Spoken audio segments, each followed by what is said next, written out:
We're going to call this video a poor man's guide to investing slash a three-step process. And we'll explain that three-step process as we go on here. But a while back, we talked about a company called Digit. And what Digit does is they basically pull a few cents out of your account, sometimes up to a dollar or two, and they move it into a savings account. And it's a pretty cool program.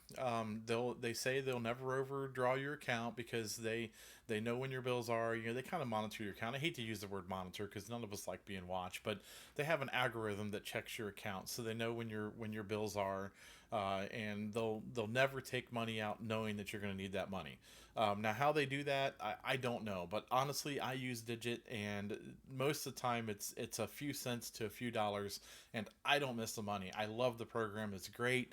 If you don't have a Digit account, look into it, play the video on their website, sign up for it. I think you'll love it. The problem with Digit is they take your little bits of pennies and dollars and they put it into account, and it does add up relatively quickly, but their savings account does not make you money.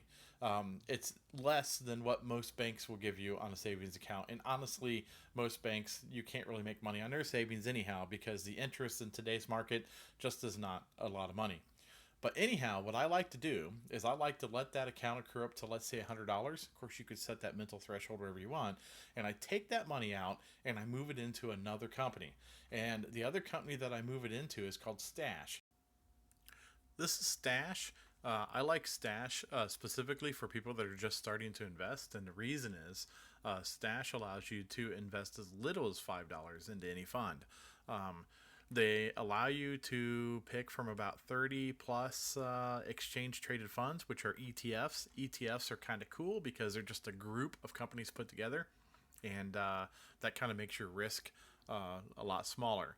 So let's take a look at one of the companies. This is called Data Defenders, and Stash kind of nicknames their ETFs, which kind of makes it fun. In the Data Defenders area here, we can see that this particular ETF has made this person 39 cents. They've invested $10, and that's 3.94%. Not too bad. If you go to the overview, you can see that the risk level is moderate, and you can see a list of the companies that are in this ETF. So you can see Symantec has 7.82% of this ETF. So if Symantec were to take a dive, then it would impact this ETF up to 7.82%. So not a bad deal. The bad thing about this is if you have a group, let's take a look at like Home Sweet Home. This particular ETF is full of companies that are related to home construction. If the home construction market were to take a dive, then this particular ETF would also tank a little bit as well. So you need to kind of be a little diversified in your ETFs and not just pick one, but pick a couple of good ones or a handful of good ones, and go from there. So that is Stash. Stash is completely free after 3 months, and then after 3 months, they only charge you $1 a month, and that is for unlimited trading. So you could trade all day long, and they won't charge you any more than that $1 a month. Now, what I like to do with Stash is after I've built up a little bit of money, something that I can start buying whole stocks, then I move the money out of Stash into another company called Robinhood. And essentially, you're only going to use Stash short term. Maybe you can do it in 3 months and not get charged the dollar a month, but you're just using it to build up your money just to the point where you can start investing in stocks in Robinhood. Robinhood allows you to do stocks unlimited, trading for free, but they let you buy a lot more than the limited 30 plus ETFs that Stash has you invest in. So Stash is basically step two of the poor man's guide to investing, so to speak. This is the Robinhood app, and this company's pretty cool because they allow also unlimited trading, and it doesn't cost you anything as well. So it's totally free. They don't even have a monthly subscription, so it is free.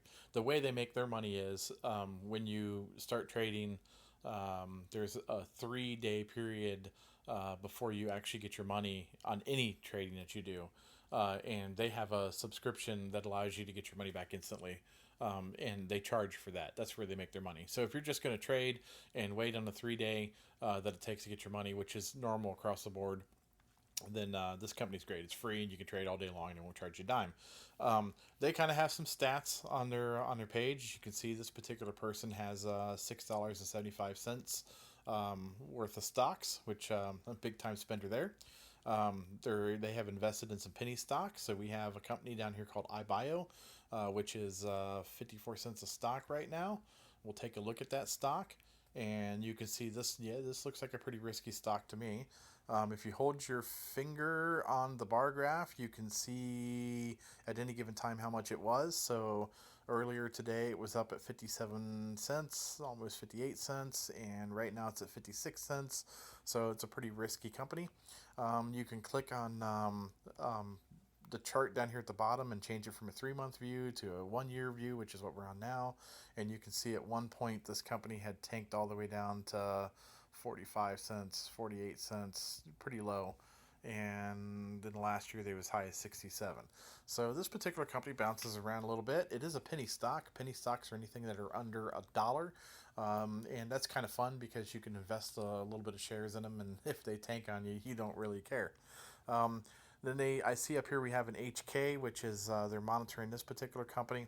This is actually a pretty cool company. It started out as a penny stock here just a few weeks ago. Actually, didn't start as a penny stock. They tanked to penny stock level, and then overnight gained 3,000%. So if you had money invested in Halcon Resources, you you've made some good money here in the last few weeks. But yeah, this particular company is called Robinhood. Robinhood lets you take all the money that you saved in stash, move it over into this company, and you can start buying more stocks than just the 30 limited ETFs that Stash lets you buy. So as you can see, this is a three-step process. You start out with Digit. Digit saves some money for you. You take the money you saved in Digit, you move it to Stash. You start investing with those ETFs until you make a little bit of money. You take that money and you move it into Robinhood, and then you start playing the stock game. And like I said, this is kind of the poor man's guide to investing in stocks. These three applications make it relatively easy, and they get you started. The only advice I can give you is keep it diversified. Don't invest in one company, and do a lot of research and digging around, and just have fun with it. If you're not having fun with it, then what's the point? You're probably not going to make any money. If you're having fun with it and you enjoy it, that means you're going to enjoy the researching of these companies. You're going to enjoy figuring out who is making money, who isn't making money, and you yourself will probably make money. So get in there, dive into it, have some fun, and don't put all of your eggs in one basket. And I think you'll have a good time and possibly make some money.